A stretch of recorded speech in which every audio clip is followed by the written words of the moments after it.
अक्सर मरीज़ ये सवाल मुझे करते हैं कि सीओपीडी होता क्या है। मैं doctor Jayalakshmi Apollo hospital Navi Mumbai के कंसल्टेंट पल्मोनोलॉजिस्ट हूँ, छाती के तज्ञ। और सीओपीडी के बारे में आज थोड़ा बात करते हैं। तो सीओपीडी मतलब क्रॉनिक ऑब्स्ट्रक्टिव पल्मोनरी डिजीज़, काफ़ी लंबा नाम है। इसका सिर्फ इतना इसका मीनिंग है कि ये लंबे समय तक चलने के श्वास की बीमारी है। तो ये किस कारण से होती है? अक्सर ये सिगरेट स्मोक, धूम्रपान के वजह से होती है, लेकिन बहुत सारे दूसरे कारण भी हो सकते हैं, जैसे कि एयर पोल्यूशन, या कोई कंपनी या फैक्ट्री में काम किया जहाँ बहुत धुआं चलती है, या तो फिर आपके घर में चूल्हा जलाया जाता है बहुत सारे घरों में आज भी, या फिर बहुत 20 या 30 साल पहले आपने काम किया होगा घर में जहाँ पे चूल्हा जलता हो, उसके वजह से भी आपको सीओपीडी हो सकती है।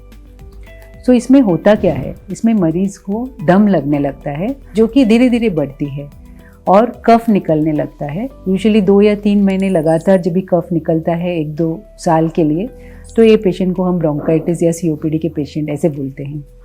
तो क्या इसका कोई इलाज है? इसका इलाज है तो बहुत सारे जो इन्हेलर्स हैं, जो पफ है, उसमें दवाई रहती है जिससे श्वास की नली जो है वो खोल सकते हैं थोड़ा सा, तो वो काम करते हैं, लेकिन वो रेगुलरली लेना पड़ता है। और कफ जो है वो जो बनता है वो कम करने की भी इसमें दवाइयाँ हैं। तो मोस्टली इन्हेलर रहता है या नेबुलाइज़र रहता है, जो धुएं का दवा रहता है, दवा धुएं के रूप में, तो वो अक्सर काम करता है ये बीमारी में। गोलियां भी रहती हैं जो छाती के लंग्स के फंक्शनिंग को और थोड़ा इम्प्रूव कर सकते हैं।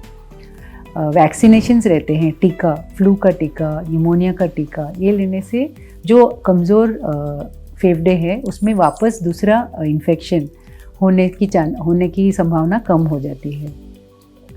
और ऐसे पेशेंट को जैसे कफ पीला होता है या बुखार होता है, तो तुरंत वो एंटीबायोटिक्स लेके वो इन्फेक्शन को क्योर करना या दबाना ज़रूरी रहता है, क्योंकि नहीं तो ये बाकी फेफड़ों में जल्दी असर कर देती है और पेशेंट का कंडीशन ज़्यादा नाजुक हो जाती है। अक्सर जो सीवियर सीओपीडी पेशेंट रहते हैं, जिनका ज़्यादा बीमारी है, उनकी ऑक्सीजन लेवल बॉडी में कम रहती है। ऐसे पेशेंट को ऑक्सीजन देने से फ़ायदा होती है। इसको लॉन्ग टर्म ऑक्सीजन थेरेपी या LTOT ऐसे बोलते हैं। तो ये ऑक्सीजन मशीन रहती है, ऑक्सीजन कॉन्सेंट्रेटर, ज़रूरी नहीं है कि सिलेंडर रहना है घर में। तो ये जो मशीन है, ये हवा से, जो नॉर्मल हवा है उससे ऑक्सीजन पैदा करती है, और वो घर में कंटिन्यूसली सिर्फ इलेक्ट्रिसिटी प्लग करके उपयोग किया जा सकता है। ये सेफ़र है ऑक्सीजन सिलेंडर यूज़ करने से। तो अक्सर हम पेशेंट को बोलते हैं कि 15 से 18 घंटा कंटिन्यूसली ऑक्सीजन यूज़ कीजिए, तो इससे बहुत फ़ायदे होते हैं। जो हार्ट पे बुरा असर होता है लो ऑक्सीजन की वजह से, वो नहीं होती है। दूसरे उपाय हैं जो पल्मोनरी रिहैबिलिटेशन ऐसे बोलते हैं, मतलब ये एक्सरसाइजेस है जो करने से फेफड़े की ताकत बढ़ती है और लो ऑक्सीजन बेयर करने की ताकत भी बढ़ाती है। योग भी इसमें बहुत सहायता कर सकती है ऐसे पेशेंट के लिए। तो ये मेन ट्रीटमेंट्स रहते हैं ये बीमारी के लिए।